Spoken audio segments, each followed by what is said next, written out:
നമസ്കാരം, good morning Kerala. ഇന്ന് August 7. ഇന്ത്യയുടെ ഹരിത വിപ്ലവത്തിന്റെ ശില്പിയും രാജ്യത്തെ വിശപ്പിൽ നിന്ന് ഭക്ഷ്യ സുരക്ഷയിലേക്ക് നയിച്ച ശാസ്ത്രജ്ഞനുമായ ഡോക്ടർ MS സ്വാമിനാഥന്റെ ജന്മദിനം. 1943 ബംഗാൾ ക്ഷാമത്തിൽ ആയിരങ്ങൾ വിശപ്പ് കൊണ്ട് മരിക്കുന്നത് കണ്ടപ്പോൾ ഡോക്ടറാകണം എന്ന ആഗ്രഹം മാറ്റിവെച്ച് അദ്ദേഹം കാർഷിക ശാസ്ത്രം തിരഞ്ഞെടുത്തു.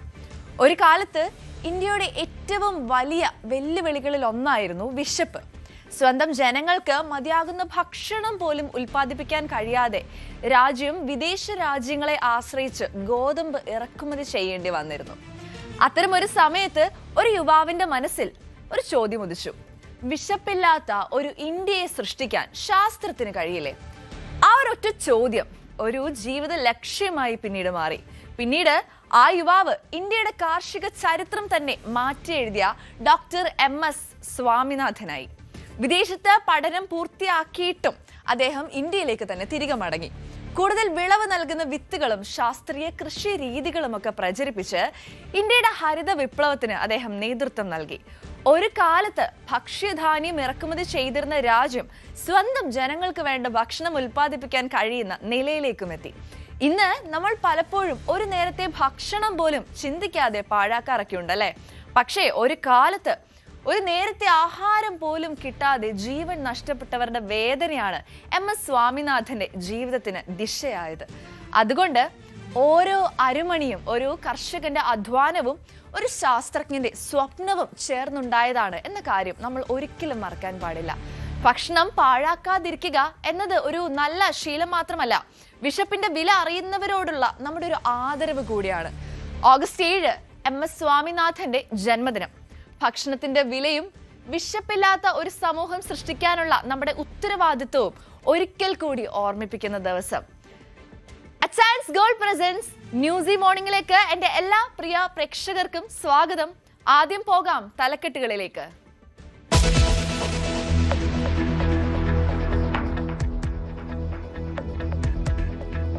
ഇന്നും കനത്ത മഴ തുടരും.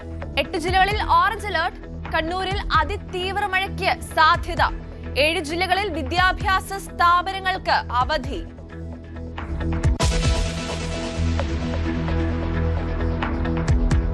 വിഴിഞ്ഞം പുല്ലുവിളിയിൽ കാണാതായ ജോണിന് വേണ്ടിയുള്ള തെരച്ചിൽ 8ാം ദിവസത്തിലേക്ക്. രക്ഷാപ്രവർത്തനത്തിന് സൗകര്യമൊരുക്കില്ലെന്ന ആരോപണവുമായി കുടുംബം. 8 നോട്ടിക്കൽ മൈൽ ദൂരത്ത് അപകടം നടന്നിട്ടും തെരച്ചിൽ 4 നോട്ടിക്കൽ മൈലിൽ മാത്രം. ഫിഷറീസ് മന്ത്രി ഇതുവരെ തിരിഞ്ഞു നോക്കിയിട്ടില്ലെന്നും കുടുംബം.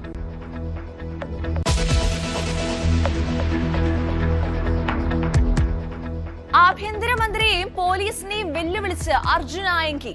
ഒളിവിലുള്ള തന്നെ പിടിക്കാൻ പറ്റുമെങ്കിൽ പിടിക്കണം, വിരട്ടരുതെന്നും പാർട്ടി വേറെയെന്നും വെല്ലുവിളി.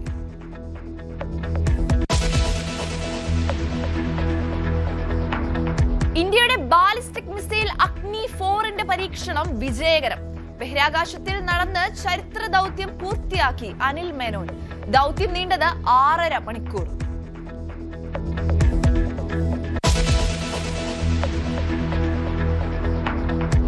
അമേരിക്കയുടെ കൈവശമുള്ള ആയുധ ശേഖരം പരിമിതമെന്ന് സമ്മതിച്ച് ഡൊണാൾഡ് ട്രംപ്. ഇറാനുമായുള്ള യുദ്ധം ഉടൻ അവസാനിക്കുമെന്ന വിശ്വാസം. ഹോർമുസ് കടലിടുക്ക് 60 ദിവസത്തേക്ക് തുറന്നേക്കുമെന്ന് റിപ്പോർട്ടുകൾ.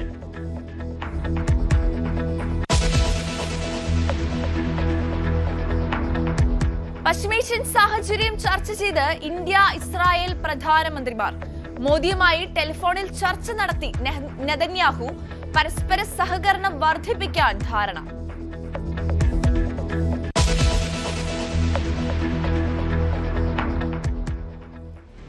അച്ചാൻസ് ഗോൾഡ് പ്രസൻസ് ന്യൂസി മോർണിംഗിൽ ഇനി വാർത്തകൾ വിശദമായി. സംസ്ഥാനത്ത് ഇന്നും മഴ തുടരും. 8 ജില്ലകളിൽ ഓറഞ്ച് അലേർട്ട് പ്രഖ്യാപിച്ചിട്ടുള്ള ഒരു സാഹചര്യമുണ്ട്. കണ്ണൂർ ജില്ലയിൽ അതിതീവ്ര മഴയ്ക്ക് ഉള്ള സാധ്യതയും തുടരുകയാണ്.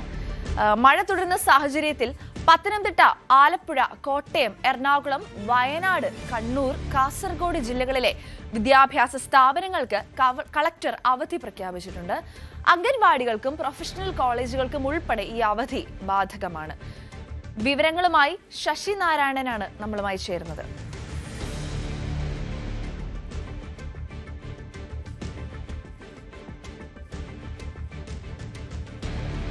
ശശി, എന്തൊക്കെയാണ് പത്തനംതിട്ട ജില്ലയിൽ നിന്നുള്ള വാർത്തകൾ? വെള്ളം ഇടയ്ക്കൊന്ന് ഇറങ്ങി തുടങ്ങിയിരുന്നു, എന്നാൽ ഇപ്പോൾ വീണ്ടും മഴ ശക്തമാകുന്നു എന്നുള്ള വാർത്തകളാണ് നമുക്ക് ലഭിക്കുന്നത്. ഇന്നലെ രാത്രിയൊക്കെ മഴയുണ്ടായിരുന്നു. എന്താണ് അവിടുത്തെ സാഹചര്യം?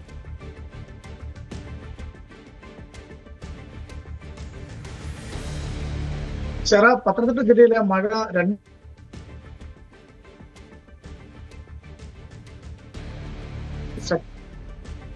മേഖലയിൽ ലഭിക്കുന്നുണ്ട്. ഒപ്പം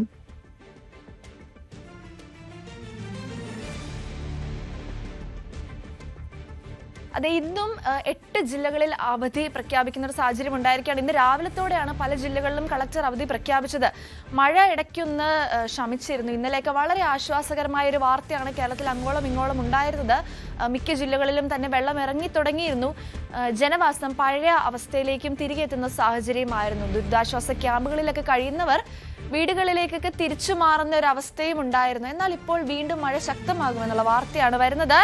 ഇതാ പത്തനംതിട്ട ജില്ലയിൽ നിന്നും ശശി നാരായണൻ നമ്മളുമായി വീണ്ടും ചേർന്നു. ശശി, എന്തൊക്കെയാണ് അവിടെ നിന്നുള്ള വിശദാംശങ്ങൾ? പത്തനംതിട്ട ജില്ലയിലെ മഴ ഇന്നലെ രാത്രിയിൽ ഇന്നും ഇപ്പം മഴ തുടരുന്നുണ്ട്.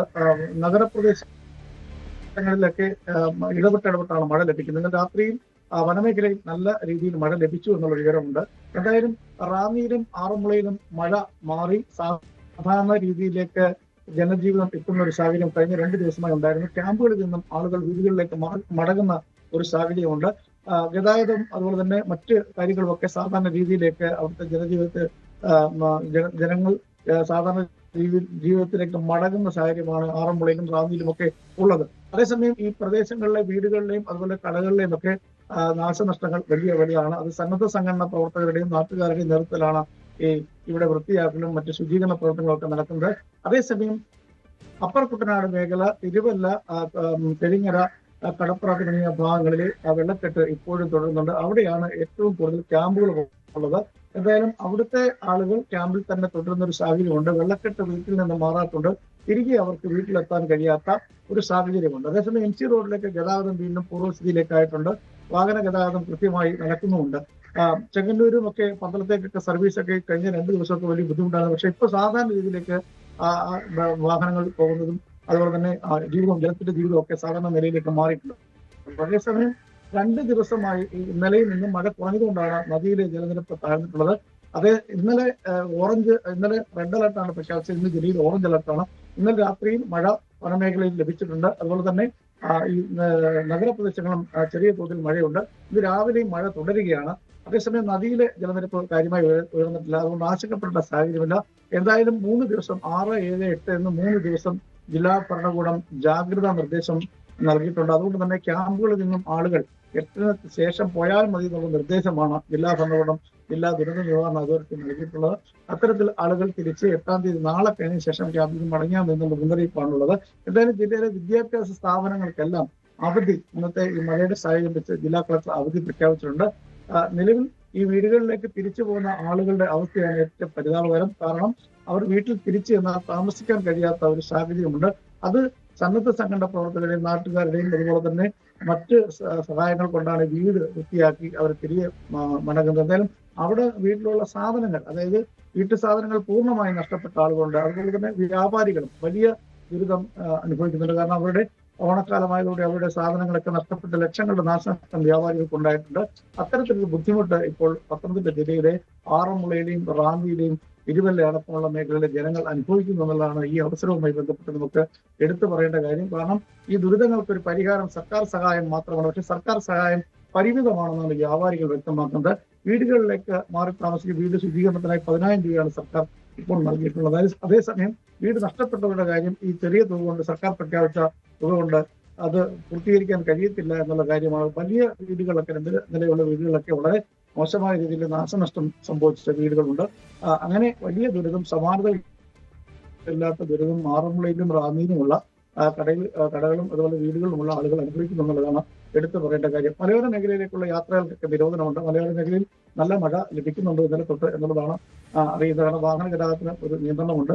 വിനോദസഞ്ചാര മേഖലയിലേക്കും നിയന്ത്രണമുണ്ട് എന്നുള്ളതാണ് എടുത്തു പറയേണ്ട കാര്യം. പക്ഷേ നിലവിലത്തെ സാഹചര്യത്തിൽ ഓറഞ്ച് അലർട്ടാണ് ജില്ലയിലുള്ളത്. വരും മണിക്കൂറുകളിൽ മഴ കൂടുതൽ ലഭിച്ചാൽ ഈ 2 ദിവസമായി ഈ നദിയിലെ ജലനിരപ്പെല്ലാം താഴ്ന്ന പശ്ചാത്തലത്തിൽ വീണ്ടും മഴ ലഭിക്കുകയാണെങ്കിൽ ഒരുപക്ഷെ ഈ പ്രളയത്തിന്റെയോ മറ്റു കാര്യങ്ങളിലോ ആശങ്ക നിലനിൽക്കുന്നുണ്ട്. അതുകൊണ്ട് തന്നെ ക്യാമ്പുകളിൽ ആളുകൾ തുടരണം എന്നുള്ളതാണ് ജില്ലാ ഭരണകൂടത്തിന് നിർദ്ദേശം ഇപ്പോൾ നൽകിയിട്ടുള്ളത്. ശരി ശശി, ഈ പറഞ്ഞ പോലെ പത്തനംതിട്ട ജില്ലയിൽ മഴയൊക്കെ ഒന്ന് കുറഞ്ഞു തുടങ്ങിയിരുന്നു. വെള്ളക്കെട്ടൊക്കെ പഴയ അവസ്ഥയിലോട്ട് തിരിച്ചെത്തിയിരുന്നു. പക്ഷെ എന്നാലും ഇന്നലെ തൊട്ട് ചെറിയ മഴയുള്ളതായിട്ടാണ് നമുക്ക് അറിയാൻ സാധിക്കുന്നത്. എന്നാൽ റാന്നി കോന്നി പ്രദേശങ്ങളിലൊക്കെ ജനവാസം പഴയ അവസ്ഥയിലോട്ട് തന്നെയാണ് വന്നുകൊണ്ടിരിക്കുന്നത്. 2 ദിവസമായിട്ട് മഴയ്ക്ക് ശമനം ഉണ്ടായിരുന്നത് കൊണ്ട് തന്നെ നദികളിലൊക്കെ വെള്ളം ഇറങ്ങിയിരുന്നു, വെള്ളത്തിന്റെ ലെവലൊക്കെ താഴ്ന്നിരുന്നു. പക്ഷെ എന്നാൽ ഇനിയും മഴ പെയ്താൽ ഒരാശങ്ക സൃഷ്ടിക്കുമോ എന്നുള്ള ഒരു ഭയവും ജനങ്ങൾക്കുണ്ട്. ശരി, ഇനി നമുക്ക് എറണാകുളം ജില്ലയിലേക്ക് ഒന്ന് പോയിട്ട് വരാം. എറണാകുളം ജില്ലയിൽ നിന്നും ആജ്ഞ രവീന്ദ്രനാണ് നമ്മളുമായി ചേരുന്നത്. ആജ്ഞ, എറണാകുളം ജില്ലയിൽ ഈ തൊട്ടു മുന്നെയാണ് അവധി പ്രഖ്യാപിച്ച വാർത്തകൾ പുറത്തു വന്നത്. എന്താണ് അവിടുത്തെ സാഹചര്യം? ഇന്നലെ രാത്രി മഴ പെയ്തിരുന്നോ? പെട്ടെന്നൊരു അവധി പ്രഖ്യാപിക്കാനുള്ള സാഹചര്യം എന്താണ്?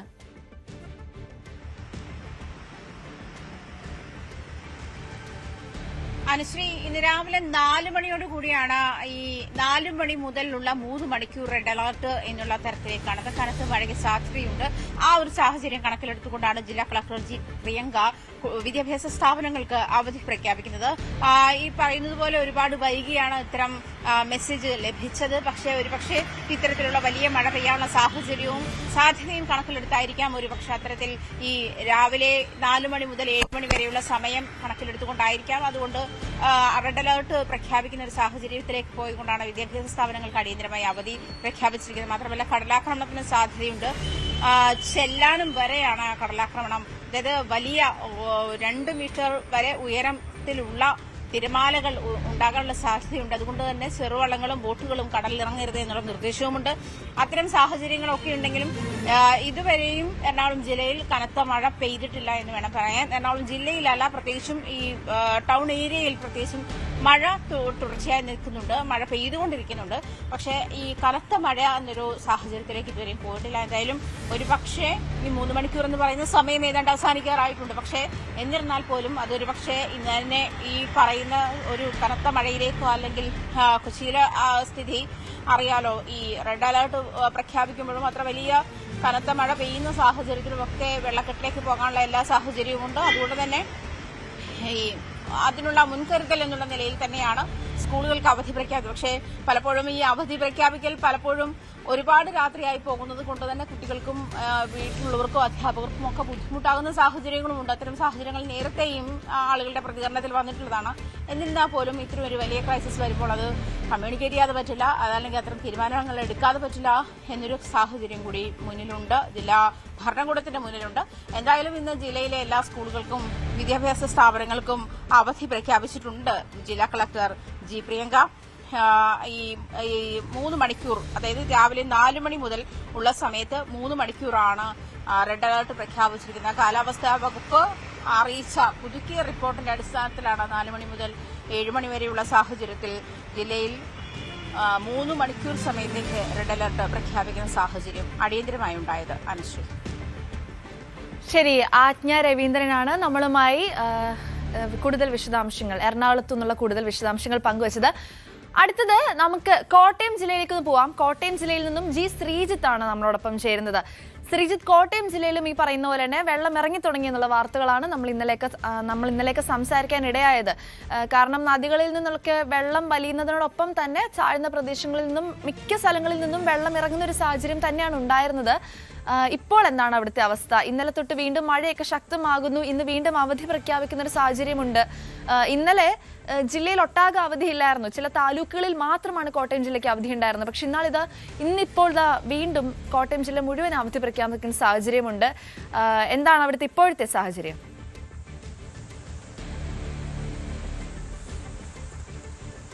സെറ, മഴ തുടരുകയാണ്. ഇന്നലെ ഒരു വൈകുന്നേരം മുതൽ ശക്തമായ മഴ, തുടർച്ചയായ മഴ തന്നെ പെയ്യുന്നു. അത് മലയോര മേഖലയിലും ഒപ്പം തന്നെ ഈ കോട്ടയം നഗരം ഉൾപ്പെടെയുള്ള മേഖലകളിലും പടിഞ്ഞാറൻ മേഖലകളിലും എല്ലാം സമാനമായ സ്ഥിതി തന്നെയാണ് ഉണ്ടാകുന്നത്.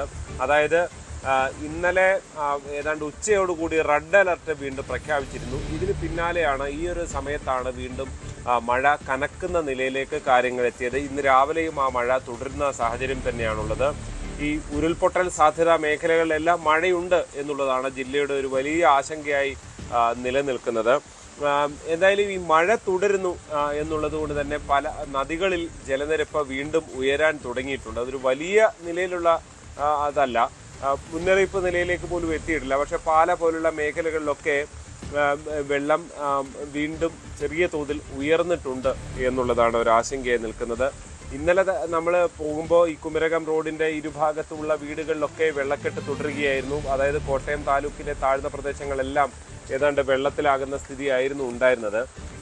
അപ്പോൾ വീണ്ടും വെള്ളം ഉയർന്നു വരികയാണെങ്കിൽ അത് സ്ഥിതിഗതികൾ കൂടുതൽ മോശമാക്കും, വഷളാക്കും എന്ന് തന്നെയാണ് ഈ ഘട്ടത്തിൽ നമുക്ക് മനസ്സിലാക്കാൻ സാധിക്കുന്നത്.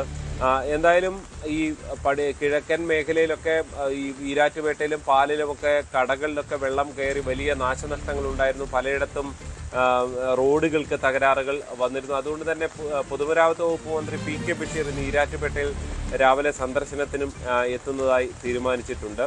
എന്തായാലും ജില്ലയിലാകെ ഇന്ന് വിദ്യാഭ്യാസ സ്ഥാപനങ്ങൾക്ക് അവധിയാണ്. ഇന്ന് ഓറഞ്ച് അലർട്ടാണുള്ളത്. പക്ഷെ പുലർച്ചെ ഒരു 5 മണി മുതൽ 3 മണിക്കൂർ റെഡ് അലർട്ട് വീണ്ടും പ്രഖ്യാപിച്ചിരുന്നു. ഈ 3 മണിക്കൂർ.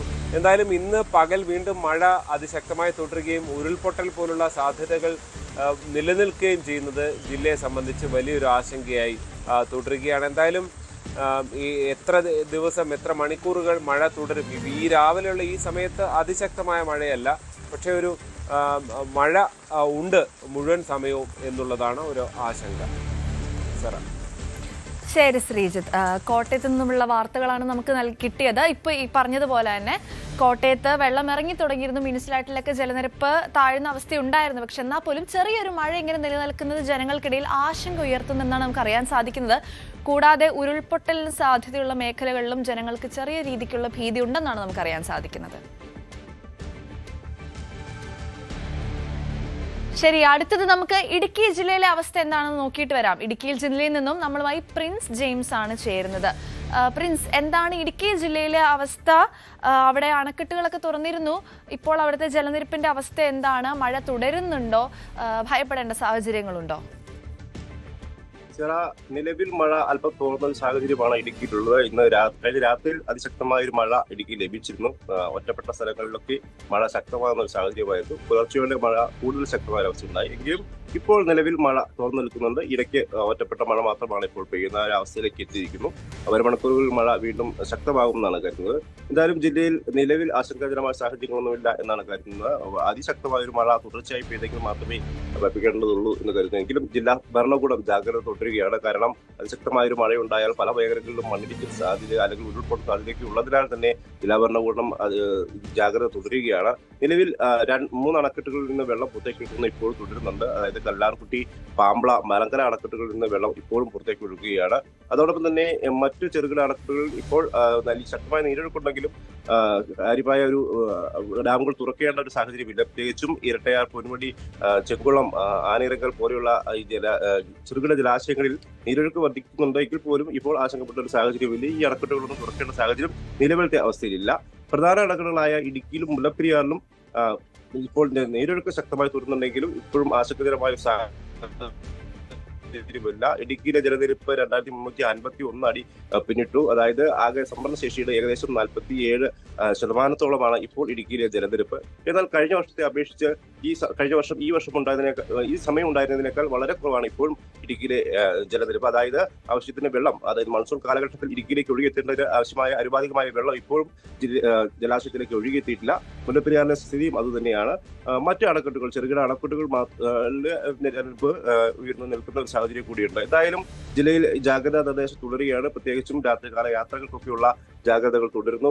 അതായത് അടിമാലി നേരിമംഗലം പാതയിലും ഇപ്പോൾ കോട്ടയം കുമളി മുണ്ടക്കയം പാതയിലും ഒക്കെ പലപ്പോഴും ഇത്തരത്തിലുള്ള അപകടങ്ങൾ ഉണ്ടാകാനുള്ള സാഹചര്യമുണ്ട്. വാഗമൺ മേഖലയിലുമൊക്കെ പല തരത്തിലുള്ള മണ്ണിടിച്ചിൽ സാധ്യതകളും ഉരുൾപൊട്ടൽ സാധ്യതകളും ഒക്കെയുള്ള പ്രദേശങ്ങളാണ്. അതുകൊണ്ട് തന്നെ ഈ ജാഗ്രതാ നിർദ്ദേശം തുടരുകയാണ്. വിനോദസഞ്ചാരത്തിന് ഏർപ്പെടുത്തിയിരിക്കുന്ന വിലക്കും ജില്ലയിൽ തുടരുകയാണ്. എന്തായാലും നിലവിൽ മഴയുടെ സാഹചര്യം ജില്ലയിലുണ്ട്. അതുകൊണ്ട് തന്നെ ജില്ലാ ഭരണകൂടം ശക്തമായ ജാഗ്രത തുടരുകയാണ്. ശരി, ഇടുക്കി ജില്ലയിൽ നിന്നും നമുക്ക് ആശ്വാസകരമായ ഒരു വാർത്ത തന്നെയാണ് നമുക്ക് ലഭിച്ചിരിക്കുന്നത്. ഇനി വലിയൊരു മഴ പെയ്താൽ മാത്രമേ അവിടെ പേടിക്കേണ്ട ഒരു അവസ്ഥയുള്ളൂ എന്നതാണ് സാഹചര്യം.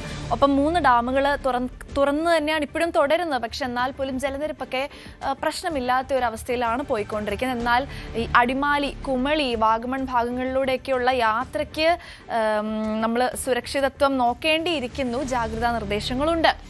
അടുത്തത് കണ്ണൂർ ജില്ലയിലേക്ക് ഒന്ന് പോവാം. കണ്ണൂർ ജില്ലയിൽ നിന്നും സുമേഷ് മൊറാഴയാണ് നമ്മളുമായി ചേരുന്നത്. കണ്ണൂർ ജില്ലയിലാണ് ഏറ്റവും കൂടുതൽ മഴ പെയ്യുന്നു എന്നുള്ളൊരു വാർത്ത നമുക്ക് ഇന്നലെ ഈ ദിവസങ്ങളിലൊക്കെ കിട്ടുന്നത്. എന്താണിപ്പോൾ കണ്ണൂർ ജില്ലയുടെ അവസ്ഥ? സെറ, കണ്ണൂർ ജില്ലയിൽ ഇപ്പോൾ ഇടപെട്ടുള്ള ശക്തമായ മഴയും ഒപ്പം നല്ല രീതിയിൽ കാറ്റും വീശുന്നുണ്ട്. മലയോര മേഖലയിലാണ് ഈ ആശങ്ക ഉണ്ടാക്കിക്കൊണ്ട് ഈ മഴ തുടരുന്നത്. അതായത് ഈ ആലക്കോട്, ഈ ശ്രീകണ്ഠാപുരം, ചെറുപുഴ ഭാഗങ്ങളിലാണ് ഇത്തരമൊരു ആശങ്കയുള്ളത്. നഗരപ്രദേശങ്ങളിൽ താരതമ്യേന അല്പം മഴ കുറവാണ്. താഴ്ന്ന പ്രദേശങ്ങളിൽ ഈ വെള്ളക്കെട്ട് രൂപപ്പെടുന്ന സാഹചര്യം നിലവിൽ ഉണ്ടായിട്ടുണ്ട്. ഏതായാലും അനിഷ്ട സംഭവങ്ങളൊന്നും ഇതുവരെ റിപ്പോർട്ട് ചെയ്യപ്പെട്ടിട്ടില്ല. ഇന്നലെ അർദ്ധരാത്രിക്ക് ശേഷം ജില്ലയിൽ ശക്തമായ മഴയ്ക്ക് സാധ്യതയുണ്ടെന്ന് നേരത്തെ തന്നെ ദുരന്ത നിവാരണ അതോറിറ്റി ഈ ജാഗ്രത നിർദ്ദേശം നൽകിയിരുന്നു. ഈ പെട്ടെന്നായിരുന്നു ഇത്തരമൊരു നിർദ്ദേശം വന്നത്. അതുകൊണ്ട് തന്നെ ജനങ്ങൾ കൂടുതൽ ജാഗ്രത പാലിക്കണമെന്നും ദുരന്ത നിവാരണ അതോറിറ്റി അറിയിച്ചിരുന്നു. ജില്ലയിൽ ഇന്ന് നിലവിൽ ഓറഞ്ച് അലർട്ടാണ് ഉള്ളത്. കനത്ത മഴ തുടരുന്ന സാഹചര്യത്തിൽ ജില്ലാ കളക്ടർ അവധി, വിദ്യാഭ്യാസ സ്ഥാപനങ്ങൾക്ക് ഈ അവധി പ്രഖ്യാപിക്കുന്ന ഒരു സാഹചര്യം ഉണ്ടായിട്ടുണ്ട്. പ്രൊഫഷണൽ കോളേജ് ഉൾപ്പെടെ എല്ലാ വിദ്യാഭ്യാസ സ്ഥാപനങ്ങൾക്കുമാണ് ഈ അവധി പ്രഖ്യാപിച്ചിട്ടുള്ളത്. സ്കൂളുകൾ, അംഗനവാടികൾ, ട്യൂഷൻ സെന്ററുകൾ, ഈ ICSE, CBSE സ്കൂളുകൾ, കേന്ദ്ര വിദ്യാലയങ്ങൾ, മദ്രസകൾ ഉൾപ്പെടെ മതവിദ്യാഭ്യാസ സ്ഥാപനങ്ങളടക്കം എല്ലാ വിദ്യാഭ്യാസ സ്ഥാപനങ്ങൾക്കും ഇന്ന് ഇത്തരമൊരു സാഹചര്യത്തിൽ ജില്ലാ കളക്ടർ അവധി പ്രഖ്യാപിച്ചിട്ടുണ്ട്. എന്നാൽ റെസിഡൻഷ്യൽ സ്കൂളുകൾക്ക് ഈ അവധി ബാധകമായിരിക്കില്ല. മുൻകൂട്ടി നിശ്ചയിച്ചിട്ടുള്ള സർവകലാശാല പൊതുപരീക്ഷകൾക്കും അതുപോലെ തന്നെ അഭിമുഖങ്ങൾക്കും മാറ്റമുണ്ടായിരിക്കുന്നതല്ല എന്നും അറിയിച്ചിട്ടുണ്ട്. ഏതായാലും കാലാവസ്ഥാ മുന്നറിയിപ്പുകൾക്ക് മാറ്റം വരാൻ സാധ്യത ഉണ്ടെന്നാണ് ഏതായാലും മനസ്സിലാക്കുന്നത്. ജില്ലയിൽ ഇപ്പോൾ മലയോര മേഖല ഉൾപ്പെടെ ഇടപെട്ടുള്ള മഴ തുടരുകയാണ്. സെറ, ശരി, സുമേഷാണ് നമുക്ക് കണ്ണൂർ ജില്ലയിൽ നിന്നുള്ള വാർത്തകൾ നൽകിയത്. കണ്ണൂർ ജില്ലയിൽ ഈ പറഞ്ഞ പോലെ മഴയും ശക്തമായ കാറ്റും തുടരുന്നെന്നുള്ളൊരു സാഹചര്യമാണ് നമുക്ക് അറിയാൻ സാധിക്കുന്നത്. ഒപ്പം കണ്ണൂർ ജില്ലയിലെ എല്ലാ വിദ്യാഭ്യാസ സ്ഥാപനങ്ങൾക്കും അവധി പ്രഖ്യാപിച്ചിട്ടുള്ളൊരു സാഹചര്യവുമുണ്ട്. വിഴിഞ്ഞം പുല്ലുവിളയിൽ മത്സ്യബന്ധനത്തിനിടെ വള്ളം മറിഞ്ഞ് കാണാതെ ജോണിന് വേണ്ടിയുള്ള തിരച്ചിൽ 8ാം ദിവസത്തിലേക്ക് കടക്കുകയാണ്. മേഖലയിൽ തുടർച്ചയായി അപകടങ്ങൾ ഉണ്ടായിട്ടും രക്ഷാപ്രവർത്തനത്തിന് വേണ്ട സൗകര്യങ്ങൾ ഒരുക്കുന്നതിൽ സംവിധാനങ്ങൾ പരാജയപ്പെട്ടെന്ന ആക്ഷേപവുമായി കുടുംബം രംഗത്തെത്തിയിട്ടുണ്ട്. 18 നോട്ടിക്കൽ മൈൽ ദൂരത്ത് അപകടം നടന്നിട്ടും തിരച്ചിൽ നടന്ന് 4 നോട്ടിക്കൽ മൈലിൽ മാത്രമായിരുന്നു.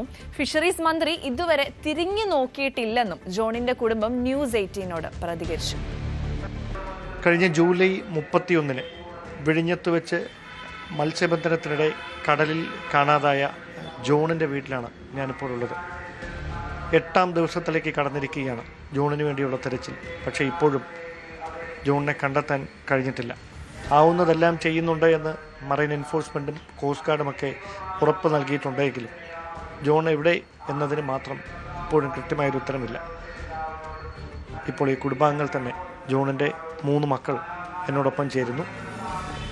ജിനു, ജിജിൻ, ജിത്തു. 7 ദിവസം കഴിഞ്ഞു, 8ാം ദിവസത്തിലേക്ക് കടന്നു. എന്താണ് സർക്കാരിൻ്റെ ഭാഗത്തുനിന്ന് അവസാനമായിട്ട് പറയുന്നൊരു കാര്യം? നമ്മൾ തെരച്ചിലിന് വേണ്ടിയിട്ട് ഒരു 2 ദിവസം മുമ്പ് ഫിഷറീസിലോട്ട് പോയി പറഞ്ഞിട്ടുണ്ടായിരുന്നു. അപ്പം അവർ പറഞ്ഞത് എന്താണെന്ന് വെച്ചാൽ നമുക്ക് കറക്റ്റായിട്ടുള്ളൊരു റിപ്ലൈ ആ സമയത്ത് തന്നില്ല. അതിനുശേഷം ഇപ്പം നമ്മൾ ഇന്ന് കളക്ട്രേറ്റിനെ ബന്ധപ്പെട്ടിട്ടുണ്ടപ്പോഴത്തേക്കും പിന്നെ കോസ്റ്റ് ഗാർഡ് 2 ദിവസം മുമ്പ് പറഞ്ഞതും നമ്മൾ അഷ്യൂരിറ്റി തന്നിട്ടാണ് വിട്ടത്. പക്ഷെ നമുക്ക് ആ ഏരിയൽ സെർച്ചൊക്കെ നടന്നത് തന്നെ ഒരു 1.5 hours മാത്രമേ അത് ഉണ്ടായിരുന്നുള്ളൂ. അതും ഇത്ര ദൂരത്തെ കൊച്ചിയിൽ നിന്ന് ടേക്ക് ഓഫ് ചെയ്തിട്ട് ആ 1.5 hour മാത്രമാണ് എയർലൈൻ്റെ ടൈം അവർക്ക് അവിടെ ഉണ്ടായിരുന്നത്. അവരവിടെ നാഗർകോവിൽ സഹിതം അവരത് ചുറ്റി സഞ്ചരിച്ചു. അപ്പോൾ അത്രയും സ്പീഡിലാണ് അവരവിടെ പോയതും തിരിച്ചു പോയതും.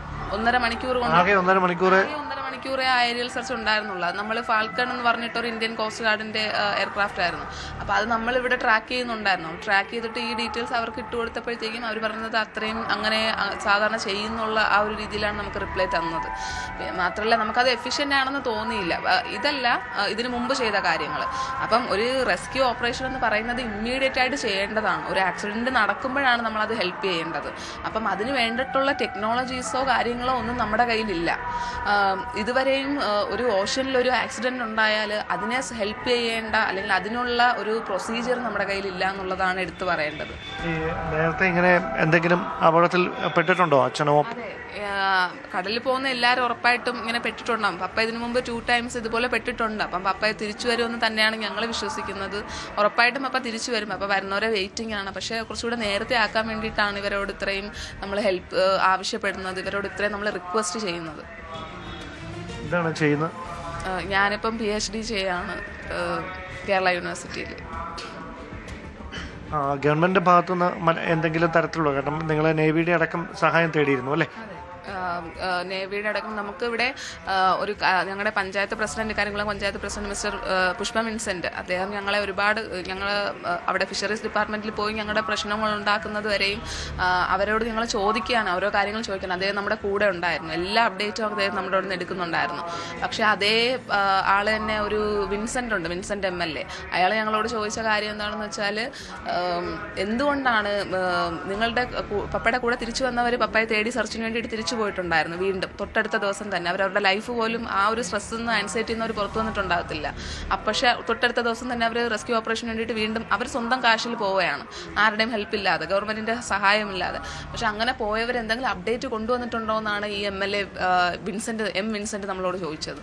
അപ്പോൾ അത് ഭയങ്കര ഒരു ഇറസ്പോൺസിബിൾ ആയിട്ടുള്ള ഒരു കാര്യമാണ്. പൊളിറ്റിക്കൽ വർക്ക് എന്ന് പറയുന്നത് കണ്ട കല്യാണ വീടുകളോ അല്ലെങ്കിൽ മരണ വീടുകളോ കയറി ഇറങ്ങുന്നത് മാത്രമല്ല, ഒരാളെ ഇമ്മീഡിയറ്റ് ആയിട്ട് സഹായിക്കുക എന്നുള്ളതാണ് ആ പൊളിറ്റിക്കൽ വർക്കിൻ്റെ. അതിൻ്റെ അർത്ഥം പോലും മനസ്സിലാക്കാതെയാണ് അദ്ദേഹം ഇത്രയും കാലം ഭരിച്ചു എന്നുള്ളത് തന്നെ വളരെ ഒരു സങ്കടകരമായ കാര്യമാണ്. പിന്നെ ഇന്നലെ നമുക്കൊരു നമ്മുടെ എക്സ് മിനിസ്റ്റർ ശിവൻകുട്ടി വന്നിട്ടുണ്ടായിരുന്നു. അദ്ദേഹം വന്ന് നമ്മളോട് സംസാരിച്ചതിൻ്റെ ഭാഗമായിട്ടാണ് അദ്ദേഹം ഞങ്ങൾക്ക് കളക്ടറിൻ്റെ നമ്പർ തരുകയും ഇന്ന് കളക്ടറിനെ നേരിട്ട് കാണാനും ഇടയായത്. പിന്നെ ഇന്ന് കുറേ പേര് നമ്മളെ ഹെൽപ്പ് ചെയ്യുന്നുണ്ട്. പക്ഷേ സർക്കാരിൻ്റെ വശത്തു നിന്ന്, ഈ ഫിഷറീസ് ഡിപ്പാർട്ട്മെൻറ്റിൻ്റെ വശത്തു നിന്ന് എന്തെങ്കിലും ഹെൽപ്പ് ഉണ്ടോ എന്ന് ചോദിച്ചാൽ, അല്ലെങ്കിൽ ഇതുവരെ നമ്മളെ കോൺടാക്റ്റ് പോലും ചെയ്യാത്ത ഒരു ഫിഷറീസ് മിനിസ്റ്റർ ഉള്ള കാലഘട്ടത്താണ് നമ്മൾ താമസിക്കുന്നതെന്ന് ഓർക്കുമ്പോഴും അതും ഭയങ്കര ഒരു സാഡായിട്ടുള്ളൊരു കാര്യമാണ്. അദ്ദേഹം ഇതുവരെ നമ്മളെ കോൺടാക്റ്റ് പോലും ചെയ്തിട്ടില്ല. അദ്ദേഹത്തിൻ്റെ ഒരു നിഴൽ പോലും ഇവിടെ വന്നിട്ടില്ല. അദ്ദേഹത്തിന് എന്ത് റെസ്പോൺസിബിലിറ്റിയാണ് ഉള്ളതെന്നുള്ള ഒരു ചോദ്യം കൂടെയുണ്ട്. ഇപ്പോൾ ഇവിടെ ഒരു രാഷ്ട്രീയമായ ആരോപണങ്ങൾക്കൊക്കെ അപ്പുറത്തേക്ക്, കാരണം മത്സ്യത്തൊഴിലാളികൾ ഈ കടൽ പ്രക്ഷുബ്ധമാകുന്ന സമയത്തും മത്സ്യബന്ധനത്തിന് പോകുന്നവരാണ്. അപ്പോൾ അപകടങ്ങളും സ്വാഭാവികമായ സമയങ്ങളിലൊക്കെ ഉണ്ടാകാറുണ്ട്. അപ്പം ഇവിടെ ഒരു ഏതെങ്കിലും ഒരു സർക്കാർ സംവിധാനത്തിൻ്റെ വീഴ്ച എന്നുള്ളതിനപ്പുറത്തേക്ക് എനിക്ക് തോന്നുന്ന ഈ കൃത്യമായി ഇത്തരം അപകടങ്ങളുണ്ടായാൽ അവരെ ഇപ്പം അതേ ദിവസം തന്നെയാണ് മുതലപ്പുഴയിലും അപകടമുണ്ടായി. അവിടെയും 2 പേർക്ക് ഇതിൽ ഒരാളെ ഇപ്പോഴും കണ്ടെത്താൻ കഴിയാത്തൊരു സാഹചര്യമുണ്ട്. അവിടെയും ഇത് തന്നെയാണ് പ്രശ്നം. അവിടെ ഒരു രക്ഷാപ്രവർത്തനമല്ല, തെരച്ചിൽ മാത്രമാണ് നടക്കുന്നത്. അപ്പോൾ അവിടെ ഒരു കളക്റ്റീവായ ഇടപെടലല്ലേ നമുക്ക് ആവശ്യമായിട്ടുള്ളത്? അതെ, കാരണം പപ്പ പോയിരിക്കുന്നത് തന്നെ 18 to 20 നോട്ടിക്കൽ മൈൽ ആ റേഞ്ചിലാണ്. അത് സ്റ്റേറ്റ് ഗവൺമെന്റിന്റെ അണ്ടറിൽ പോലും വരുന്നതല്ല, അത് സെൻട്രൽ ഗവൺമെന്റ്. അപ്പം ഇവരൊരു റെസ്ക്യൂ ഓപ്പറേഷൻ ചെയ്യുമ്പോഴത്തേക്കും ഇവർ സ്റ്റേറ്റ് ഗവൺമെന്റും സെൻട്രൽ ഗവൺമെന്റും രണ്ടും കൂടെ സംയോജിച്ച് ചെയ്യേണ്ട കാര്യമാണ്. പക്ഷേ ഇവിടെ അത് നടക്കുന്നില്ല. പക്ഷേ ഇവിടെ ഇതേ സ്ഥലത്ത് തന്നെയാണ് MSCയുടെ കപ്പൽ മറിഞ്ഞപ്പോഴത്തേക്കും 14-15 മിനിറ്റിനുള്ളിൽ ഇതേ കടലിൽ, കേരളത്തിലെ കടലിൽ തന്നെയാണ് ഇതേ സംഭവം നടന്നത്. അന്ന് ഇവരെല്ലാവരും ഉണ്ടായിരുന്നില്ലേ? അന്ന് നേവിയും എയർഫോഴ്സും എല്ലാം അപ്പം തന്നെ വന്നില്ലേ? അപ്പം ഓരോരുത്തരെയും ഇങ്ങനെ ജനറലൈസ് ചെയ്യുന്ന എന്തിനാണ്? ഈ ജനറലൈസേഷൻ അല്ലെങ്കിൽ മത്സ്യത്തൊഴിലാളി എന്ന് കേൾക്കുമ്പോഴത്തേക്കും ഉണ്ടാവുന്ന ഒരു അവജ്ഞയും കാര്യങ്ങളും ഒക്കെ ഉണ്ട്. ഈ നമ്മുടെ കേരളം ഇത്രയും കോൺട്രിബ്യൂട്ട് ചെയ്യുന്ന, അല്ലെങ്കിൽ അവരുടെ ഗുഡ്സ് ആൻഡ് സർവീസ് GST ആവട്ടെ, എന്ത് തന്നെ ആവട്ടെ, സ്റ്റേറ്റ് GSDP ആവട്ടെ, എന്ത് തന്നെ ആയാലും മറൈൻ സെക്ടർ ഒരു വലിയ വിഭാഗം കോൺട്രിബ്യൂട്ട് ചെയ്യുന്നുണ്ട്. അവരുടെ ടാക്സും കൂടെയാണ് നിങ്ങളുടെ സാലറി. പക്ഷെ അതിൽ എന്തുകൊണ്ടാണ് നിങ്ങളൊരു ഇമ്പോർട്ടൻസ് കൊടുക്കാത്തത്? ഇതുവരെയും ഒരു SOP പോലും അവരെ രക്ഷിക്കാനായിട്ട് നിങ്ങളുടെ കയ്യിൽ ഇല്ലാത്തത് എന്തുകൊണ്ടാണ്? ഒരു ടെക്നോളജിക്കൽ ഡെവലപ്മെന്റ്, ഒരു തീരദേശ പ്രദേശം മുഴുവൻ ഒഴിഞ്ഞു കൊടുത്തിട്ടാണ് നമ്മുടെ ഇന്നത്തെ ടെക്നോളജിയുടെ ISROയുടെ, Indian space and research organisation ഇന്നിവിടെ നിലനിൽക്കുന്നത്. പക്ഷേ ആ ടെക്നോളജി എന്ത് തിരിച്ച് കോസ്റ്റൽ സെക്ടറിന് കോൺട്രിബ്യൂട്ട് ചെയ്തു എന്നുള്ള ക്വസ്റ്റ്യൻ ഞങ്ങൾക്കുണ്ട്. ഒരു പ്രോപ്പറായിട്ടുള്ള ലോക്കലൈസ്ഡ് ആയിട്ടുള്ള വെതർ സിസ്റ്റം പോലും വെതർ ഫോർകാസ്റ്റിംഗ് സിസ്റ്റം പോലും നിങ്ങളുടെ കയ്യിൽ ഇല്ലാത്തത് എന്തുകൊണ്ടാണ്? ഞങ്ങൾ ചോദിക്കുമ്പോൾ ഒരുപാട് ചോദ്യങ്ങളുണ്ട് ഞങ്ങളുടെ മുമ്പിൽ. നിങ്ങൾ തരുന്ന വെതർ ഫോർകാസ്റ്റിംഗ് അത് ഇന്ന് കളക്ടർ തന്നെ സമ്മതിക്കുന്നുണ്ട് അവരുടെ കയ്യിൽ അത് പ്രോപ്പർ അല്ല എന്നുള്ളത്, അത് ആക്യുറേറ്റ് അല്ല എന്നുള്ളത്. ഇതൊരു വീഴ്ചയല്ലേ? ഇതിന് ആരാണ് റെസ്പോൺസിബിലിറ്റി? ഇതിന് അക്കൗണ്ടബിലിറ്റി എടുക്കുന്നത് ആരാണെന്ന് പ്രോപ്പറായിട്ട് ഞങ്ങൾ അറിയണം. വൈകാരികമാണ് വാക്കുകൾ മൂന്ന് മക്കളുടെയും. ഞാൻ മറ്റുള്ളവരിലേക്ക് പോകുന്നില്ല. പക്ഷേ ഒരു കാര്യം ഉറപ്പാണ്, രാഷ്ട്രീയമായ ആരോപണങ്ങൾക്കോ പ്രത്യാരോപണങ്ങൾക്കോ ഒക്കെ അപ്പുറത്തേക്ക് അപകടങ്ങൾ ഉണ്ടാകുമ്പോൾ അപ്പോൾ തന്നെ ഉണർന്ന് പ്രവർത്തിക്കുന്ന ഒരു രക്ഷാദൗത്യ സംഘത്തിൻ്റെ സാങ്കേതിക വിദ്യ ഉൾക്കൊണ്ടുകൊണ്ടുള്ള പ്രവർത്തനം അത് വിഴിഞ്ഞത്തും മുതലപ്പൊടിയിലുമൊക്കെ അനിവാര്യമായിരിക്കുന്ന സാഹചര്യമാണ്. കാരണം ഈ തുടർച്ചയായി ഉണ്ടാകുന്ന അപകടങ്ങളെ അതിജീവിക്കാൻ അത് മാത്രമാണ് ഏക പോംവഴിയും. ക്യാമറമാൻ അരുണിനൊപ്പം ഡാൻ കുര്യൻ, ന്യൂസ് 18. തീർച്ചയായും വലിയ ദുഃഖത്തിലൂടെ തന്നെയാണ് ആ കുടുംബം പോയിക്കൊണ്ടിരിക്കുന്നത്. സ്വന്തം അച്ഛനെ കാണാതായിട്ട് 8 ദിവസമായി ആ 3 മക്കൾ അച്ഛൻ തിരിച്ചു വരുമെന്ന പ്രതീക്ഷയിലാണ് തുടരുന്നത്. ആ മകൾ പറഞ്ഞതുപോലെ ഇതിനു മുൻപും 2 വട്ടം ഇദ്ദേഹം അപകടത്തിൽ പെട്ടിട്ടുണ്ട്, അപ്പോഴൊക്കെ തിരിച്ചു വന്നിട്ടുണ്ട്. ഈ വട്ടവും അച്ഛൻ തിരിച്ചു വരുമെന്നുള്ള പ്രതീക്ഷയിലാണ് ആ കുടുംബം. ശരി, അടുത്ത വാർത്തയിലേക്ക് നമുക്ക് പോകാം. രക്ഷാപ്രവർത്തനത്തിനിടെ മരിച്ച ആർ രാജേഷിന്റെ മൃതദേഹം ഫ്രീസർ സൗകര്യമില്ലാത്ത വാഹനത്തിൽ കൊണ്ടുപോയത് കണ്ണൂർ ADM അന്വേഷിക്കും. സംഭവത്തിൽ വിശദമായ അന്വേഷണം നടത്തി റിപ്പോർട്ട് സമർപ്പിക്കാൻ ADMP N പുരുഷോത്തമനെ കണ്ണൂർ ജില്ലാ കളക്ടർ ചുമതലപ്പെടുത്തിയിട്ടുണ്ട്. മീന്തുള്ളി കുര്യങ്കോട് പുഴയിൽ രക്ഷാപ്രവർത്തനത്തിനിടെ ഒഴുക്കിൽപ്പെട്ടാണ് രാജേഷ് മരിച്ചത്. മൃതദേഹം തൃശൂർ ചാവക്കാട് വരെ ഫ്രീസർ സൗകര്യമില്ലാത്ത വാഹനത്തിൽ കൊണ്ടുപോവാനിടയായ സംഭവത്തിൽ പരാതി ഉയർന്നിരുന്നു.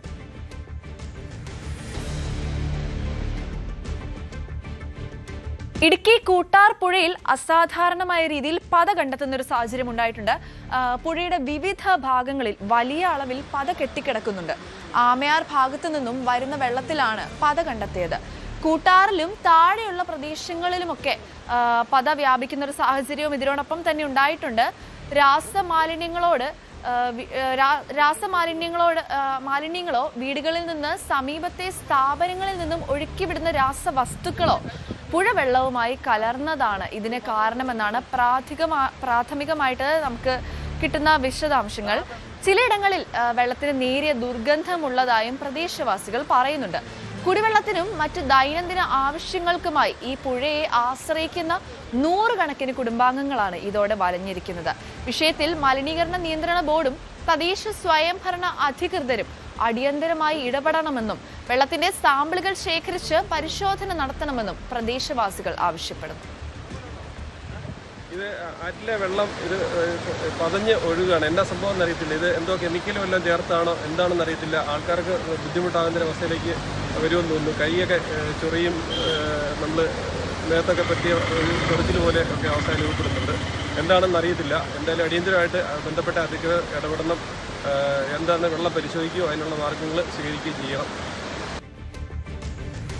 കനത്ത മഴയിൽ പുഴയുടെ തീരത്തുള്ള റോഡ് ഇടിഞ്ഞതോടെ ഒറ്റപ്പെട്ട അവസ്ഥയിലാണ് കോഴിക്കോട് മുക്കത്തെ 5 കുടുംബങ്ങൾ.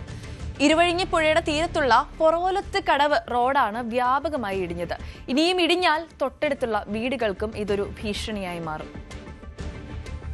കച്ചേരിയിൽ ഇരുവഴിഞ്ഞിപ്പുഴയുടെ തീരത്തുള്ള പൊറോലത്ത് കടവ് റോഡാണ് കനത്ത മഴയിൽ വ്യാപകമായി ഇടിഞ്ഞത്. ഇതോടെ പ്രദേശത്ത് താമസിക്കുന്ന 5 കുടുംബങ്ങളും തൊട്ടടുത്ത് കൃഷിഭൂമിയുള്ള കർഷകരും വലിയ പ്രതിസന്ധിയിലാണ്. പ്രായം ചെന്നവരും രോഗികളുമായിട്ടുള്ളവർ വീടുകളിൽ നിന്നും അത്യാവശ്യ കാര്യങ്ങൾക്ക് പുറത്തേക്ക് പോകണമെങ്കിൽ വാഹനം വരാത്തതിനാൽ ചുമന്നു കൊണ്ടുപോവേണ്ട അവസ്ഥയാണ്. 2024 പ്രളയത്തിലാണ് ആദ്യമായി റോഡ് ഇടിഞ്ഞത്. ഇത്തവണത്തെ പ്രളയത്തിൽ വീണ്ടും വ്യാപകമായി റോഡ് സ്ഥിതി ചെയ്യുന്ന തീരമിടിഞ്ഞു. ഇതോടെ കാൽനട യാത്രയ്ക്ക് പോലും ഭീഷണിയായി. തീരമിടിയുന്നത് തുടർന്നാൽ വീടുകൾക്കും അപകട ഭീഷണിയാകും. 5 കുടുംബങ്ങളെ ഇപ്പോൾ ഒറ്റപ്പെട്ട് നിൽക്കുകയാണ്. അതുപോലെ തന്നെ ഒരു 4 കുടുംബങ്ങളെ ഭൂമിയുണ്ട്, കൃഷിഭൂമി, അവിടേക്ക് സാധനം കൊണ്ടുവരാനോ കാര്യത്തിനോ ഒന്നും കഴിയുന്നില്ല. ഈ 5 കുടുംബങ്ങളെ സ്ഥിതി വളരെ ഗുരുതരാവസ്ഥയിലാണ്. അവർക്കൊരു രോഗം വന്നാൽ എടുത്തു കൊണ്ടുപോകാനുള്ള വീതിയും കൂടി ഇവിടെ ഇല്ല. ഇവിടേക്ക് വാഹനങ്ങൾ വരുന്നില്ല. ഇപ്രാവശ്യത്തെ പ്രളയത്തിലാണ് കൂടുതൽ ഇടിഞ്ഞു പോയിട്ടുള്ളത്. 2024 തുടക്കത്തിൽ ഇടിഞ്ഞ് 2 വർഷത്തോളമായി ഇവിടേക്ക് ഒറ്റപ്പെട്ട് കിടക്കുന്നു.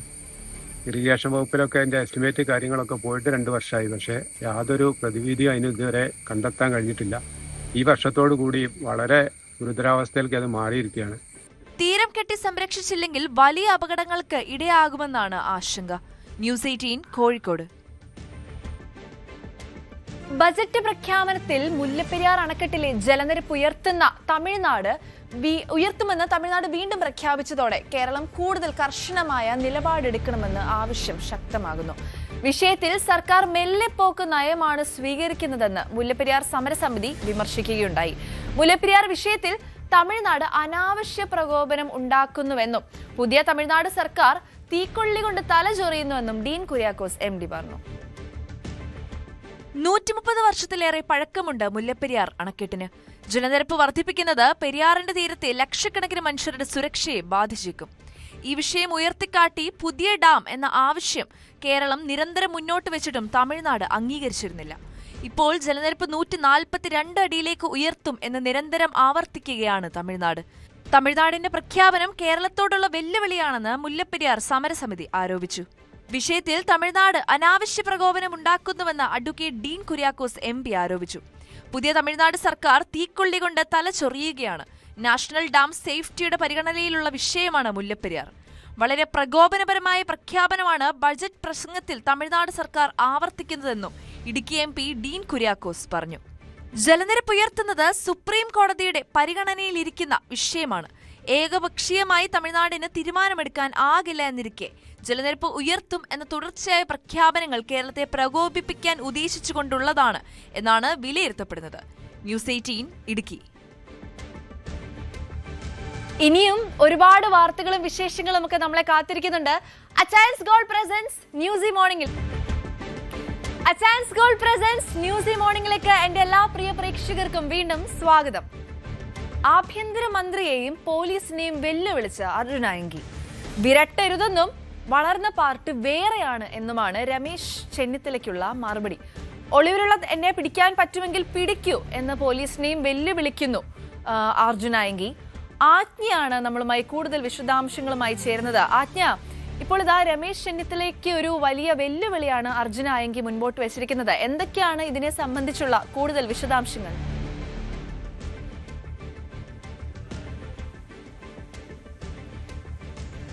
അനുശ്രീ, ഓന്നുകൽ CIക്കെതിരെ കഴിഞ്ഞ ദിവസം അർജുൻ ആയങ്കി പുറത്തുവിട്ട ഒരു വോയിസ് മെസ്സേജ്, അതേ തുടർന്നാണ്, അതായത് നേരത്തെ ഇതുമായി ബന്ധപ്പെട്ട് കോതമംഗലം CIക്കെതിരെ കൊലവിളി സംഭാഷണം നടത്തിയതിനെതിരെയായിരുന്നു കേസെടുത്തിരുന്നത്.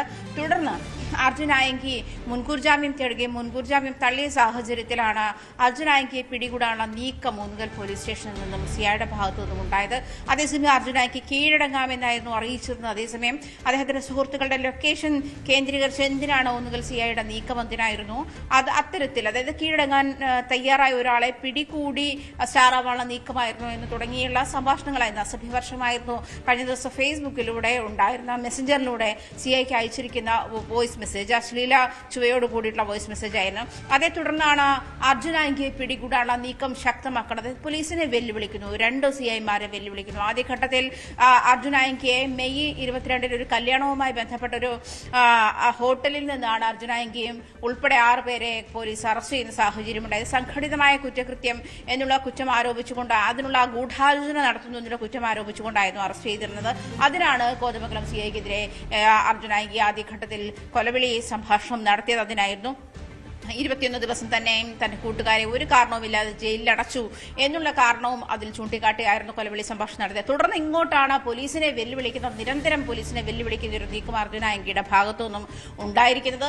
എന്തായാലും ഇതിൽ ആഭ്യന്തര മന്ത്രാലയം ഇടപെട്ടിരിക്കുകയാണ്. അത് വെല്ലുവിളി നടത്തുന്ന ആളുകൾക്ക്, പോലീസിനെ വെല്ലുവിളി നടത്തുന്ന ആളുകൾക്ക് എന്താണ് മറുപടി എന്നുള്ള കാര്യം വ്യക്തമാക്കി കൊടുക്കണമെന്നുള്ളതാണ് ആഭ്യന്തരമന്ത്രി പോലീസിന് നൽകിയിരിക്കുന്ന നിർദ്ദേശം. അതാണ് DGP ഇതുമായി ബന്ധപ്പെട്ട് അടിയന്തരമായി അർജുൻ ആയങ്കി പിടികൂടാനുള്ള നീക്കമുണ്ടാകണം, അതിനുവേണ്ടി പ്രത്യേക അന്വേഷണ സംഘം രൂപീകരിക്കണം തുടങ്ങിയ നിർദ്ദേശങ്ങൾ ആഭ്യന്തരമന്ത്രി നൽകിയിട്ടുണ്ട്. പക്ഷേ ആഭ്യന്തരമന്ത്രിയെ വെല്ലുവിളിച്ചുകൊണ്ട് തന്നെയാണ് അർജുൻ ആയങ്കി ഫേസ്ബുക്കിൽ മറ്റൊരു പോസ്റ്റ് ഇട്ടിരിക്കുന്നത്. ആഭ്യന്തരമന്ത്രി തനിക്കും തന്റെ കൂട്ടുകാർക്കുമെതിരെ നടത്തിയ കേസിന്റെ, അതായത് കള്ളക്കേസ് ഉണ്ടാക്കിയതാണ് പോലീസ്, അതിന് ആഭ്യന്തരമന്ത്രി കൂട്ടുനിൽക്കുന്നു. അത് ഏത് സാഹചര്യത്തിലാണ് പോലീസ് അത്തരത്തിൽ കേസെടുത്തതെന്ന് അന്വേഷിക്കാൻ ആഭ്യന്തരമന്ത്രിക്ക് ധൈര്യമുണ്ടാക്കണം. അതിനുശേഷം അങ്ങനെയെങ്കിൽ അത് കണ്ടെത്തി പോലീസിനെതിരെ നടപടിയെടുക്കുകയാണെങ്കിൽ താൻ രമേശ് ചെന്നിത്തലയെ അംഗീകരിക്കാം, നേരിട്ട് വന്നൊരു ഉമ്മ തരാം തുടങ്ങിയ കാര്യങ്ങളാണ് ഫേസ്ബുക്കിൽ കുറിച്ചിരിക്കുന്നത്. അങ്ങനെയാണ് എന്തായാലും ഈ കഴിഞ്ഞ ദിവസങ്ങളിൽ പോലീസിനെതിരെയെന്നും അർജുൻ ആയങ്കിയുടെ വെല്ലുവിളിയെങ്കിലും ഇപ്പോഴത്തെ ആഭ്യന്തരമന്ത്രിക്ക് നേരെയായിട്ടുണ്ട്. വളർന്നു വന്ന പാർട്ടി വേറെയാണ് എന്നുള്ള കാര്യം കൂടി സൂചിപ്പിച്ചാണ്. അത് മാത്രമല്ല അതിൻ്റെ ഒപ്പം ഒരു UDF-ന് നിന്നും അല്ലെങ്കിൽ കോൺഗ്രസിൽ നിന്നും പ്രതീക്ഷിക്കാവുന്ന കമന്റുകൾ, അതിനും അശ്ലീല ചെവിയോട് കൂടിയിട്ടുള്ള ഒരു പരാമർശം കൂടി. ഇതിന് താഴെ വന്ന് കമന്റ് ഇടുന്ന ആളുകളെ പറ്റിയും നിങ്ങൾ രമേശ് ചെന്നിത്തലയോട് പറയുക ഇക്കാര്യത്തിൽ നടപടിയും വെല്ലുവിളി ഏറ്റെടുക്കാൻ എന്നുള്ള കാര്യം കൂടി ഒരു കമന്റായി കൂടി ടാഗ് ചെയ്തിട്ടുണ്ട്. എന്തായാലും അർജുൻ ആയങ്കിയെ അടിയന്തരമായി പിടികൂടാനുള്ള നീക്കത്തിൽ തന്നെയാണ് പോലീസ് ഉള്ളത് എന്നാണ് മനസ്സിലാക്കാൻ കഴിയുന്നത്. പക്ഷേ ഈ പോലീസിനെയും തുടർന്ന് ഇപ്പോൾ ആഭ്യന്തര മന്ത്രാലയത്തെ വെല്ലുവിളിക്കുന്ന ഒരു സാഹചര്യത്തിലേക്ക് പോയിരിക്കുന്നത് കൊണ്ട് തന്നെ അത്യധികം സാധ്യതയാണ്. അതായത് പോലീസിന് ഒരു നിർദ്ദേശം, അടിയന്തരമായി ആയങ്കിയെ പിടികൂടാനുള്ള നിർദ്ദേശവും പോലീസിന് ആഭ്യന്തര മന്ത്രാലയം നൽകിയിട്ടുണ്ട്. അതായത് ഇത്ര വലിയ വെല്ലുവിളികൾ നടത്തുന്ന ക്രിമിനൽ പശ്ചാത്തലത്തിലുള്ള ആളുകൾ, അതായത് അർജുൻ ആയങ്കിയെ പോലെയുള്ള ക്രിമിനലുകൾ എന്ന് മുദ്ര കുത്തപ്പെട്ടിട്ടുള്ള ആളുകൾ. രവീന്ദ്രനാണ് നമ്മളുമായി കൂടുതൽ വിശദാംശങ്ങൾ പങ്കുവച്ചത്. ശബരിമലയിൽ നെയ്യ് വിതരണവുമായി ബന്ധപ്പെട്ട ക്രമക്കേടിൽ ദേവസ്വം ബോർഡ് മുൻ പ്രസിഡന്റ് PS പ്രശാന്ത്, മുൻ ബോർഡ് അംഗം അജികുമാർ എന്നിവർക്കെതിരെ വിജിലൻസ് കേസെടുത്ത് അന്വേഷണം ആരംഭിച്ചിട്ടുണ്ട്. 2025-26 മണ്ഡല മകരവിളക്ക് ഉത്സവകാലത്ത് ഈ ടെൻഡർ ഒഴിവാക്കി ഉയർന്ന വിലയ്ക്ക് മിൽമയിൽ നിന്നും നെയ്യ് വാങ്ങിയതിലൂടെ ബോർഡിന് 2.27 കോടി രൂപയുടെ നഷ്ടം വരുത്തിവെച്ചതിനാണ് നടപടിയുണ്ടായിരിക്കുന്നത്. ഹൈക്കോടതിയുടെ നിർദ്ദേശത്തെ തുടർന്നാണ് വിജിലൻസ് പ്രത്യേക അന്വേഷണ സംഘം രൂപീകരിച്ച് കേസ് രജിസ്റ്റർ ചെയ്തത്.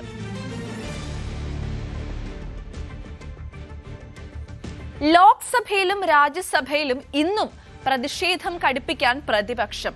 ഇന്ന് അമിത്ഷാ സഭയിൽ എത്തുമോ എന്നതിലാണ് ആകാംക്ഷ ഉയരുന്നത്. പ്രതിഷേധക്കാർക്കെതിരായ പോലീസ് നടപടിയിൽ കേന്ദ്ര ആഭ്യന്തരമന്ത്രി അമിത്ഷായുടെ മറുപടി ആവശ്യപ്പെട്ട് ഇന്നും പ്രതിഷേധമുയർത്തും. അയോധ്യ വിഷയത്തിലും ചർച്ച ആവശ്യപ്പെടും. FCRA ഭേദഗതി ബില്ല് ബുധനാഴ്ച സഭയിൽ വരും. ബില്ലിലെ ചർച്ചയിൽ പങ്കെടുക്കണമെന്നും ബഹളത്തിനിടെ പാസാക്കാൻ അനുവദിക്കരുതെന്നും കോൺഗ്രസിനോട് സഖ്യകക്ഷികൾ ആവശ്യപ്പെട്ടിട്ടുണ്ട്. നിർദ്ദിഷ്ട നിയമം മതനിരപക്ഷമാണെന്ന് കൂടിക്കാഴ്ചയ്ക്കെത്തിയ ക്രൈസ്തവ സംഘടനാ പ്രതിനിധികളോട് ഇന്നലെ അമിത്ഷാ പറയുകയുമുണ്ടായി.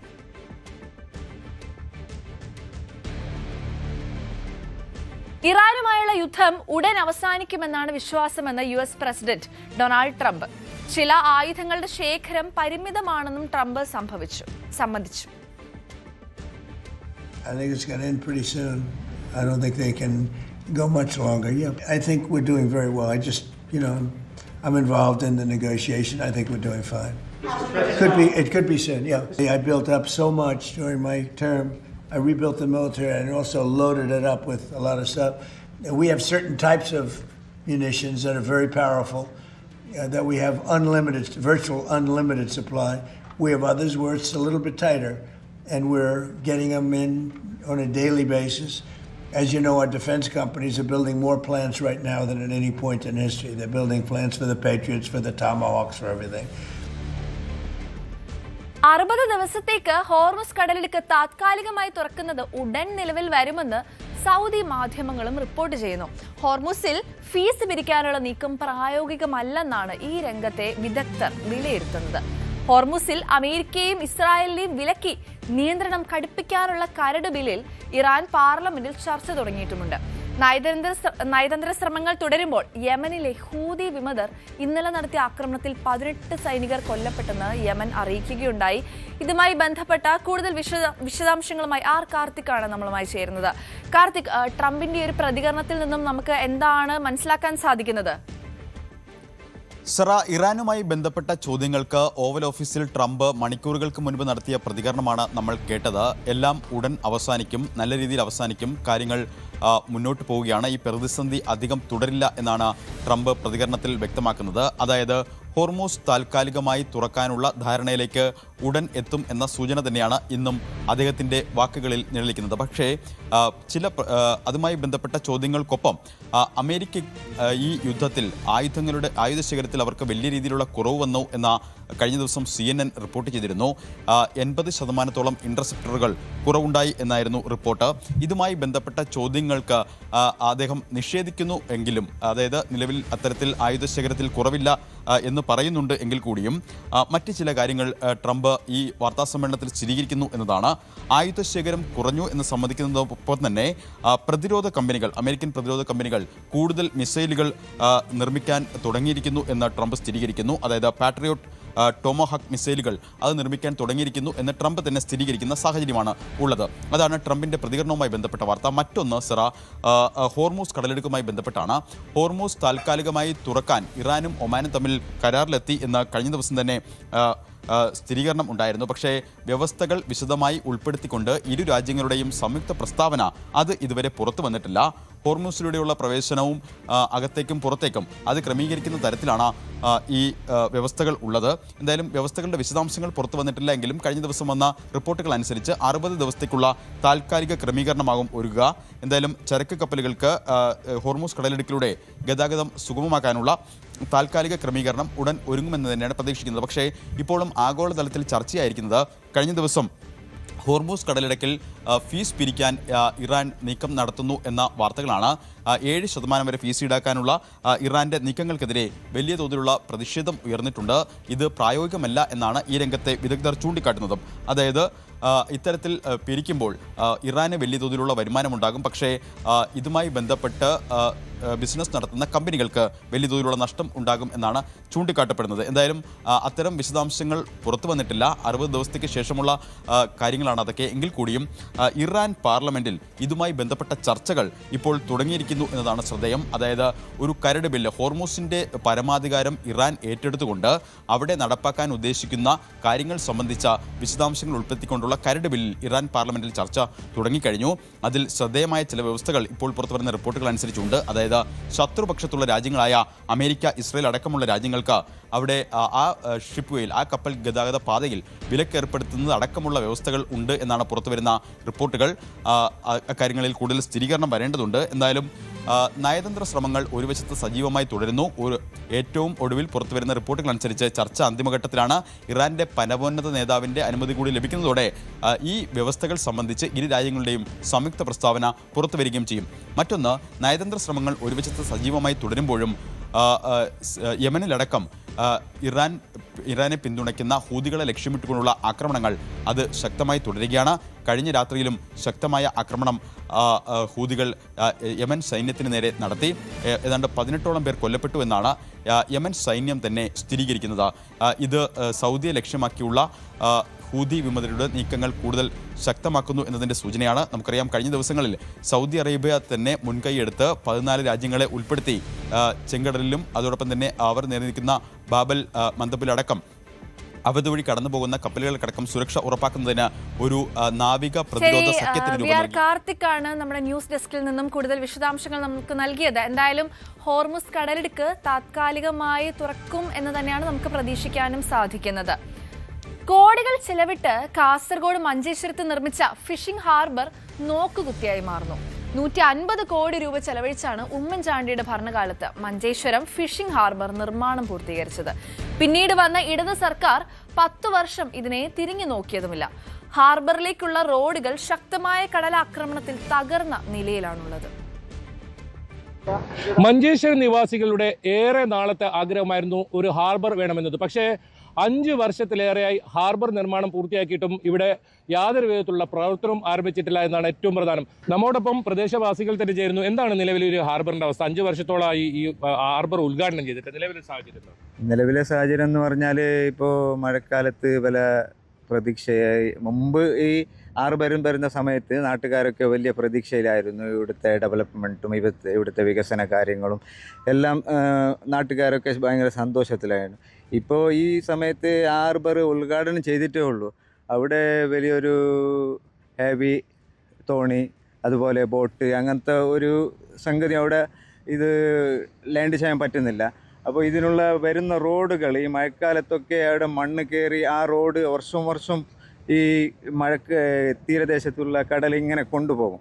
ആ കൊണ്ടുപോയത് കൊണ്ട് ഈ ഹാർബർ വലിയ ഒരു കാര്യമായിട്ട് ഇപ്പോൾ ഇവിടെ നാട്ടുകാർക്ക് തോന്നുന്നില്ല. നാട്ടുകാരെ ആവശ്യം ഇതിനുള്ള ശക്തമായ ഒരു പരിഹാരം ഇനി നമ്മളെ ഭരണസമിതി കാണണമെന്നാണ് നാട്ടുകാരുടെ ശക്തമായ അഭിപ്രായം.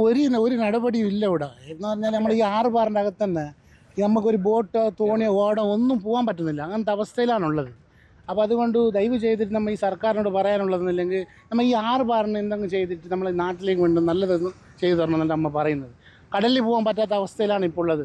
മണ്ണ് പൊയ്യ അതിൻ്റെ അകത്ത് നിറഞ്ഞിട്ടുണ്ട്. പൊയ്യ പോലും എടുക്കാൻ പറ്റുന്നില്ല. നമ്മൾ അവിടെ തോണിയിലേക്ക് വരണമെങ്കിൽ നമ്മൾ അവിടെ കടന്നിട്ട് വെള്ളത്തിൽ കടന്നിട്ട് വരണം അവിടെ. അങ്ങനത്തെ എല്ലാ അവസ്ഥയിലാണ് സാർ നമ്മൾ ഉള്ളത്. പിന്നെ ഇതെന്ന് പറഞ്ഞാൽ നോക്കിക്കോളി, ഇത് റോഡാണ് വരുന്ന റോഡാണ്. ഈ റോഡിൽ കടലടിച്ചിട്ട് മൊത്തം റോഡിലേക്കാണ് മണ്ണ് വീട്ടിട്ടുള്ളത്. അപ്പോൾ ഇതിനെല്ലാം എന്തെങ്കിലും ഒരു പരിഹാരം കാണണ്ടേ സാർ ഈ ഗവൺമെൻറ്? ഒരു പരിഹാരം നമുക്കില്ല. ഒന്നും പറ്റുന്നില്ല. ബോട്ടുകൾക്ക് ഒന്നും പോകാൻ പറ്റുന്നില്ല. ഇവിടെ ഫുള്ള് മണ്ണാണ്. പുഴേൻ്റെ മണ്ണെല്ലാം ഇവിടെ വന്ന് മഴക്കാലത്ത് മണ്ണ് വീഴും. വെള്ളം കുറവ്, അങ്ങോട്ടും ഇങ്ങോട്ടും പോകാൻ പറ്റുന്നില്ല. ഭയങ്കര ബുദ്ധിമുട്ടിലാകുന്നുണ്ട്. വെള്ളം ഏറ്റത്തിന് മാത്രം അങ്ങോട്ടും ഇങ്ങോട്ടും ഞങ്ങൾക്ക് പോകാൻ പറ്റും. വെള്ളം കുറവിനൊന്നും പോകാൻ പറ്റുന്നില്ല. അതുമാതിരായിട്ടുള്ളത് ഈ ജെട്ടിയിൽ തോണിക്കാർക്ക് പിടിക്കാൻ പറ്റുന്നില്ല. ബോട്ടുകൾക്ക് പിടിക്കാനുള്ള ജെറ്റിയാണ്, ഹൈറ്റുള്ള ജെറ്റിയാണ്. തോണി താഴാണ് നിൽക്കുന്നുണ്ട്, കുറേ അടിയിലാണ് നിൽക്കുന്നുണ്ട്. അതുകൊണ്ട് പിടിക്കാൻ പറ്റുന്നില്ല. ജെട്ടി കുറച്ച് ഫ്രണ്ടിലാക്കി താത്തി തരണം. എല്ലാം തോണിക്കാരെല്ലാം അവിടെയാണ് എല്ലാം ലാൻഡ് ചെയ്യുന്നുള്ളത്. ഒന്നും നടക്കുന്നില്ല. ആർബാറിനായിട്ട് ഒരു ഉപകാരം ഇതിലില്ല. ഒരു പ്രയോജനമില്ല. ചെറിയ വഞ്ചിക്കാർക്ക് മീനും കൊണ്ട് വരാൻ പറ്റണില്ല. ഇവിടെ കാലാക്കാൻ കഴിയണില്ല. അതിനുള്ള സംവിധാനം ഗവൺമെൻറ് ആക്കണില്ല. പ്രവർത്തിക്കാൻ ഫുള്ള് മണൽ ഇവിടുന്ന് എടുക്കണം.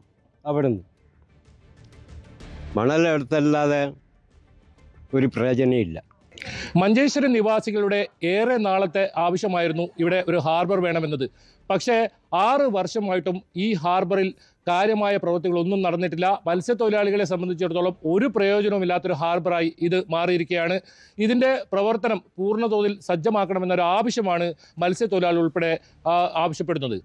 KB Baiju, news 18, Kasaragod. അതെ, കാസർഗോഡ് മഞ്ചേശ്വരത്തു നിന്നുള്ള പ്രദേശവാസികളുടെ പ്രതികരണങ്ങളാണ് നമ്മളിപ്പോൾ കണ്ടത്. കേരള ഫിനാൻഷ്യൽ കോർപ്പറേഷന്റെ സംരംഭകത്വ വികസന പദ്ധതിയുടെ 3ാം പതിപ്പിന്റെ ഉദ്ഘാടനം മുഖ്യമന്ത്രി VD സതീശൻ നിർവഹിച്ചു. പദ്ധതി വഴി വ്യവസായികൾക്ക് 5 കോടി രൂപ വരെ 6% പലിശ നിരക്കിൽ വായ്പയായി നൽകും. ഗുണഭോക്താക്കൾക്കുള്ള ആദ്യ വായ്പാ വിതരണവും മുഖ്യമന്ത്രി നിർവഹിച്ചു.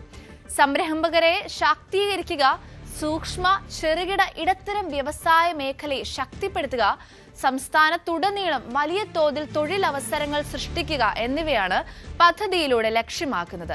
ചടങ്ങിൽ ഗതാഗത വകുപ്പ് മന്ത്രി CP ജോൺ മുഖ്യാതിഥിയായിരുന്നു. KFC managing director Umesh NSK IAS, മുഖ്യമന്ത്രിയുടെ secretary doctor Rathan U Kelkar IAS, KFC general manager Ranjith Kumar ER എന്നിവരും ചടങ്ങിൽ പങ്കെടുത്തു.